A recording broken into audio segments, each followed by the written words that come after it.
Oh, yeah, so 3 types, at least in DCS, you have 3 types of pulse repetition frequency. So you have the low, medium, high. In the F14 we have just low and high. So low, put it in very simple terms, low is very good at finding ranges.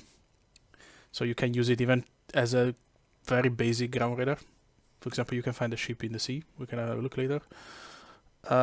IPRF uses the Doppler effect, so it needs this difference in terms of speed, of closure rate. Yeah. And medium and PRF. Sorry? No. And medium PRF uses the side lobes, if I remember correctly, and in fact that's why he's blind when you're low. Is he working? Oh, he is. Hi. Yeah, bear with me. I still have to get the hang of the tablet. So imagine this is your aircraft. So this is the terrain. You're flying in this direction. You have a big thing coming out. This is awful. Yeah, it's a main lobe clutter. Yep. This is the main lobe. Yeah. Main lobe.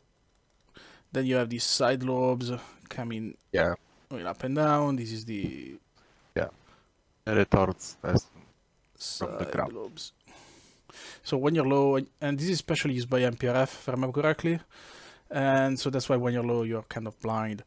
So the main lobe is the big thing that comes straight. Again, uses the Doppler effect, and its main and we have a filter in order to avoid ground returns, which is the main lobe clutter filter, as you mentioned. Its job is to cut away the ground returns. Yes. How do you know what is a ground return? Well, is everything that is moving is kind of staying stable as the aircraft moves, and that's why you have the problem of notching. So when something is basically hiding in the same filter of the main lobe. So if you look at it from the top, this is the aircraft going forward. It has a certain speed. But I understand that we have a difference in the velocity vector about 100 knots. Plus minus 133 for the MLC, and you have the zero Doppler. Yeah, and when it comes to our filter, we can see, or we can just change geometry, flip the switch off, etc. Yeah, okay. Well, that's great. Switch off and we'll see. Yeah, I understand that and know how it works. Because I think. No, that's fine. It's because this is the very basic that you need to know, to understand where the problem lies. So you have 2 problems here. One is when something is hiding in the same speed as the ground. Yeah. So if a target is moving this direction when it's on the nose, because the same target moving in the same direction, but at a certain angle, this is not notching. So this is target 2, and this is target 1. So this guy is notching, target 1, but target 2 is not notching. Yeah, because of angle and the difference of the Exactly. Zero Doppler filter instead is something that is moving at the same speed as you, pretty much, plus minus 100. So yeah, that's something that at least in F14 can be avoided. I don't know if the F18 maybe can. I don't think so, because it's a problem in the logic itself for the radar, I suppose. But I'm too ignorant to actually know. That's a problem, but we need to play around it. But thankfully, we have the DDD, and we can find these problems thanks to the DDD. This is the DDD, as you know. Yeah, I know. Are you really familiar with everything in this area? I think yes, but let's have a very quick look. Alright, so target size. Target size. Right. Basically, it controls the APOL. APOL is the distance at which the missile goes active. Then you have the MLC. You know what we can do? Yeah. Hold on. We have 3 position: in, out. Aha. Out and out. That's better. almost. A little bit more. There we go. Oh, there is no in. Okay. Yes. Did you know that you can raise the seat? It's very handy. Yeah. Yeah, I always do that, but yeah, didn't think about it. So, well, you have target size here, MSC. This stuff we don't need. This stuff we don't need. This stuff we don't need. Don't need. Don't need. Don't need. Don't need. This is the EL strobe or indicator. Depends. Indicator. This is very handy because you can correlate where the antenna is pointing to the target. So you can tell even in pulse search or pulse Doppler search if the target is higher or lower. And technically, if you correlate the angle that you see with the approximated distance, you can tell the altitude as well. We can try later. So this is the aspect. It should be doing two different things depending on pulse Doppler and pulse mode. Pulse mode doesn't do anything. In pulse Doppler, it shifts up and down the scale. We'll have a look again at this one as well. I always put it to him. Well, pulse video. Yep. Pulse gain, fundamental, especially because if you put it counterclockwise entirely, you can basically cheat and see targets even when your feet dry. So I always have it to the left because most of the times you don't really need to see targets 60 miles away in pulse most of the times. Pulse video, normally I have it full on. Bright depends of course on the status, where you're at the moment. This is the closure rate. I don't use it often because the scale by default goes up to I think 800 knots, which is not really much if you think about it, because whenever you're closing on a target, closure rate normally is about 1000-ish. Because let's say you're going pretty fast, so maybe you're going about 600.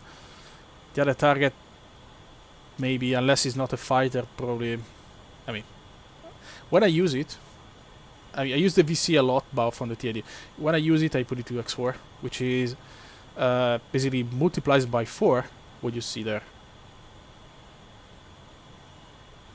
Which makes me think that this is incorrect. This is probably 1000, I think.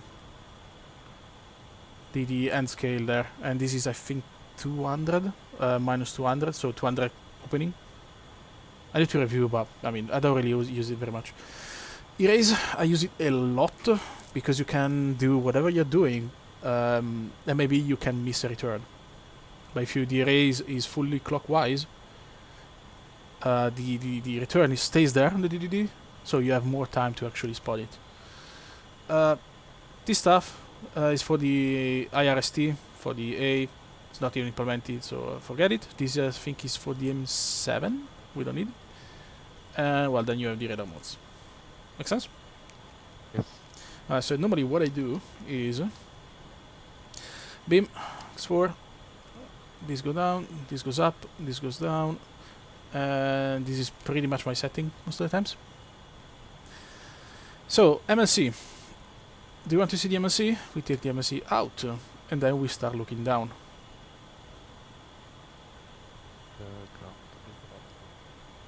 Aha, there it is. So this is the mail of clutter trace. So the advantage of having it in beam is that it's right in the middle. So it's very easy to read.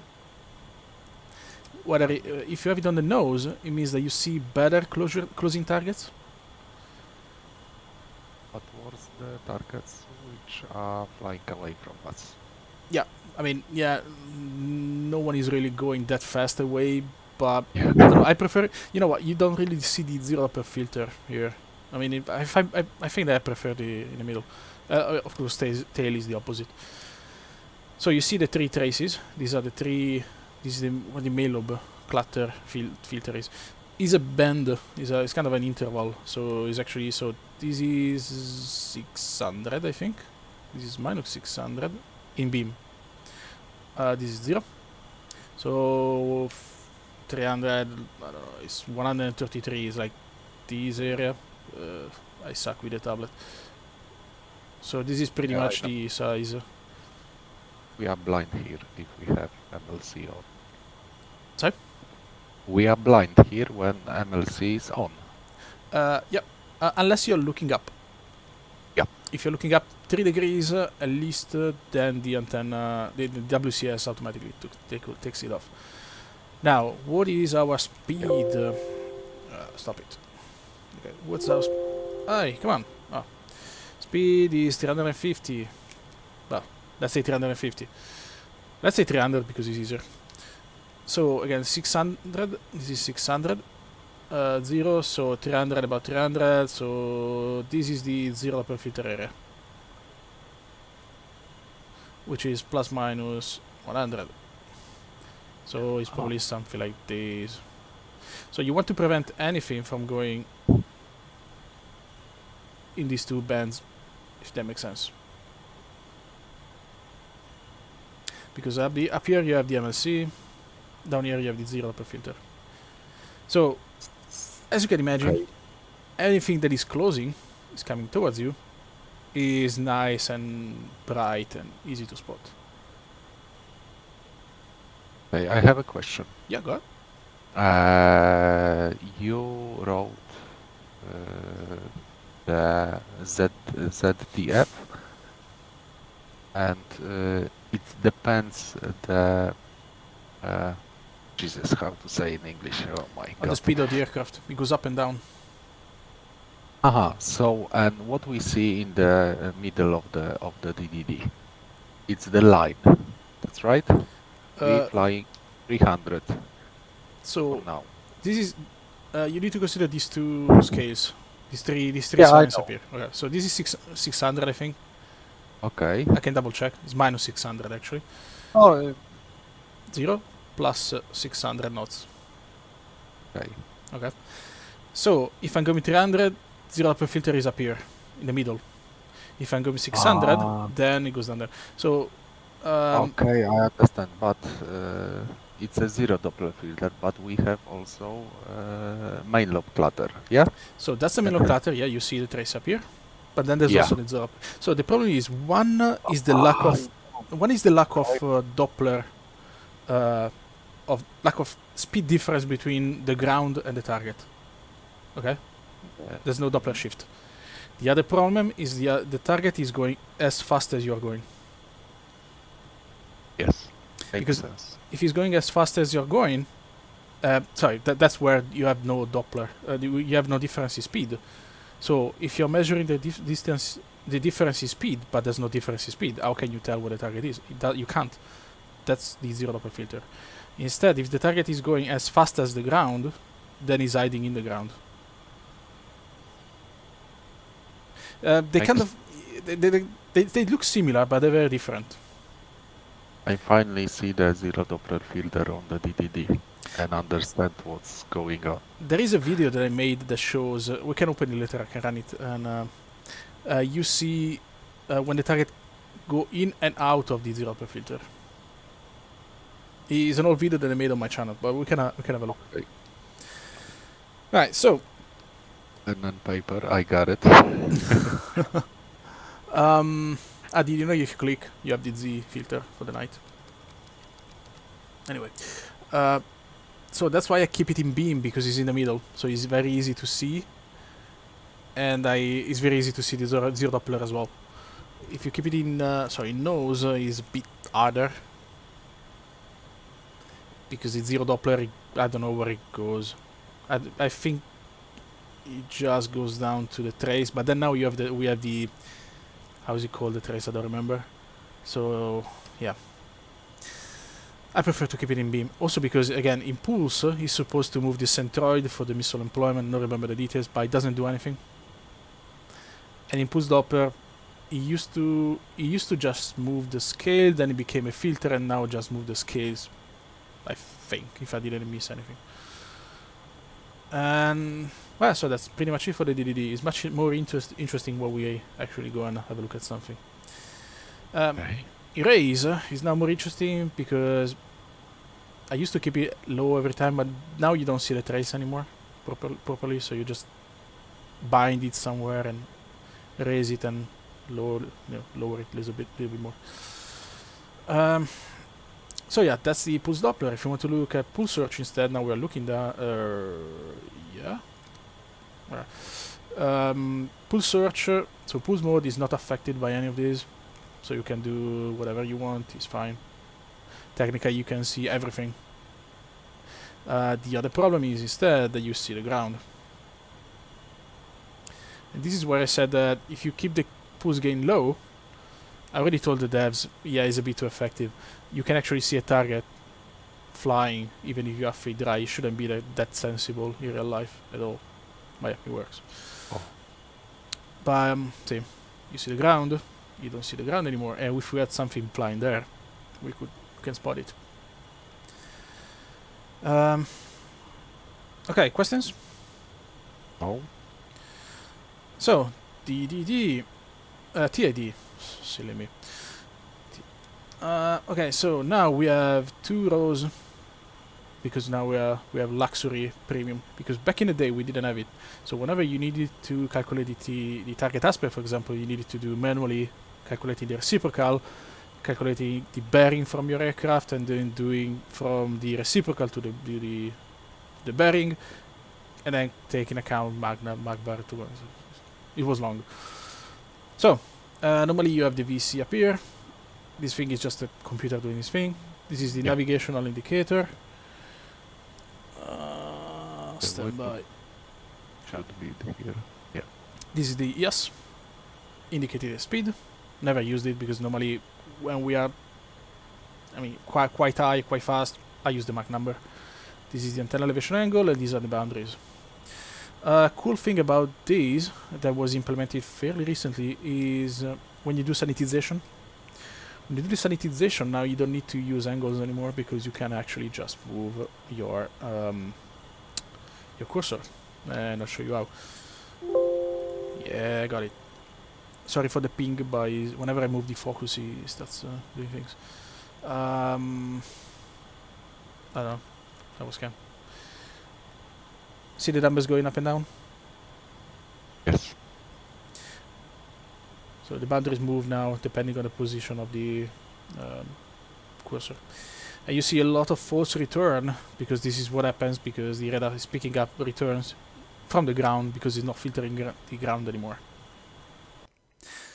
So whenever you want to see how a target changes, you know, in time, for example, when it's not changing, maybe then he's entering in a zero Doppler or anything really, you can just add any target, any contact, anything, even friendly, and then you go in the options. You just tell it to do an orbit, and that's pretty much it. By telling it to do an orbit, what it does is going back and is basically turning on a spot. So we should be able to see a number of different things. So we should be able to see the target going in the zero Doppler, going the notch, and so on, because it's turning.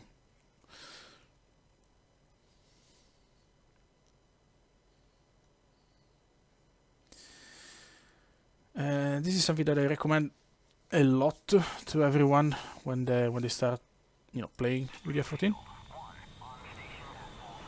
Shush, shut up.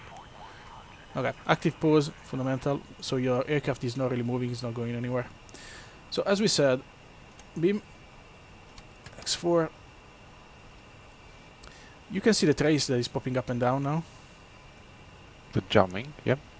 Yeah, it's not really jamming, it's the strength of the signal return, in a sense. So if you kill the arrays, now it's not really anymore. But anyway, so see the target is now moving towards the mellow clutter. Yeah. So the mellow clutter again is up here. Why is not?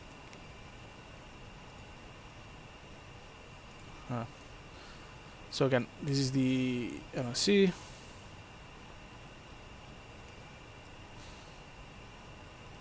And the target was going down, enter the MLC, and now we see what happens. So I have a return, 2 returns, so probably is about to pop back again. Let's have a look. By the way, something that will be very handy when we start jamming. When a target is jamming, is visible through notching and zero Doppler. So that's handy. Oh. So see, now the target is back again, and now it disappeared again.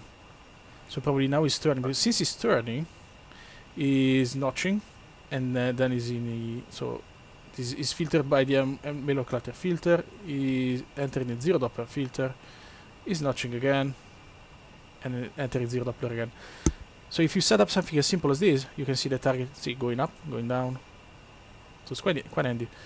If you want to see it even better, we can set up the radar a bit better. Yeah, shut up. We can set 1 bar 10 degrees, should be enough. Yeah. Let's do 2 bars. No, same altitude, isn't it? Yeah. Oh, there we go. So now you can properly track the contact. See how is it moving? So now the closure is increasing. Remember the up. So this is I closure rate, and this is the opening. So this is low closure rate. Actually, is opening. Is it opening in the bottom? Yeah. Yeah, it should be, isn't it? No, it's not. Well, pretend I didn't say anything. I'm too tired. Anyway, see, the target is going. It's going in the MLC. By the way, the plus kind of tells you where the MLC is. It's not really precise, but yeah, it's pretty handy. And fun fact, see the trace in the middle here. Mm-hmm. So target is notching, but there are some, weird returns coming out.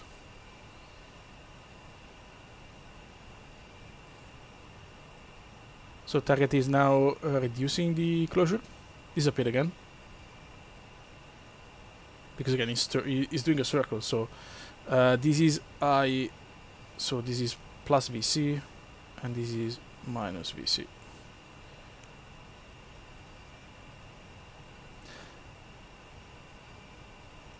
And we can actually see the difference between the MLC and the zero Doppler filter, because now we have the Melo clutter filter off, and see the target is not disappearing anymore.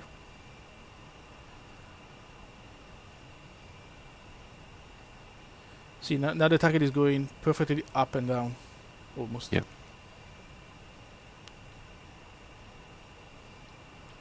So anyway, quick example.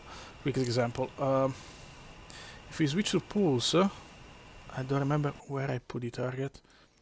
Cool stuff with the 2.8, the compass. I don't know if you have seen it already. So target is 65 miles away. Yeah, it's a bit too far for pulse. Anyway, with pulse instead, you would see a circle, pretty much. Because at that point, we are checking the distance, which is not changing anymore because we are stopped. See, we are in active pose. We are not moving in the sky, so the target is going away and coming back. Okay, questions up to here? No. Oh, good. It's fully understand. So, do you want to see anything particular? I don't know. I think I understand for now everything. Okay, so as I said, I finally see where is our zero Doppler filter and understand how to look and how to find it on the DDD. So let's any preference? MiG-29. Let me just kill the cap behavior so it shouldn't bother us too much. And then I'll do... Can I give you some view? There we go. I'll just tell him to do like a zigzag. And we have a look at how it works in on the radar. And especially how it looks like on the TD. I may have exaggerated a little bit, so it may be entering the notch. I don't want it to enter the notch. But I may have done it, so let's have a look. Alright, so active pause. So, track was scanned, rubbish. See, by the way, I'm not seeing anything, but I have a trace already. And what I can do is correlate the elevation here. See, it's popping up when the bar is basically correct. There's a bug on this bar. It's lower down by 0.5 degrees ish, so it's not really perfect, but you can tell that it's pretty much the same altitude. So we know that there is something there at about 10 degrees, 10 at an angle. It's moving to the right because if we add the arrays, we should be able to see the trace is moving. So imagine this is jamming. See, now it stopped. It's not moving anymore. So just by putting together the clues that the radar gives you, you can kind of build a situation awareness. So we don't see anything, but we know that there's something there, same altitude. Nice, isn't it? Yeah. So let's take down the bars to 1 should be enough. So range was search. Probably push the upper, I see it. No, not even that. How far is it? I may have exaggerated a little bit with the scale. 70 miles. You know what? It's in the middle. Yeah, it was notching. Bad example. Let me sort it out. But I think we saw him. Yeah, because I switched off the mellow clutter, but that's not really what I wanted to do. Because I want to track it. I want to track the difference when it's moving, but I want it to be visible.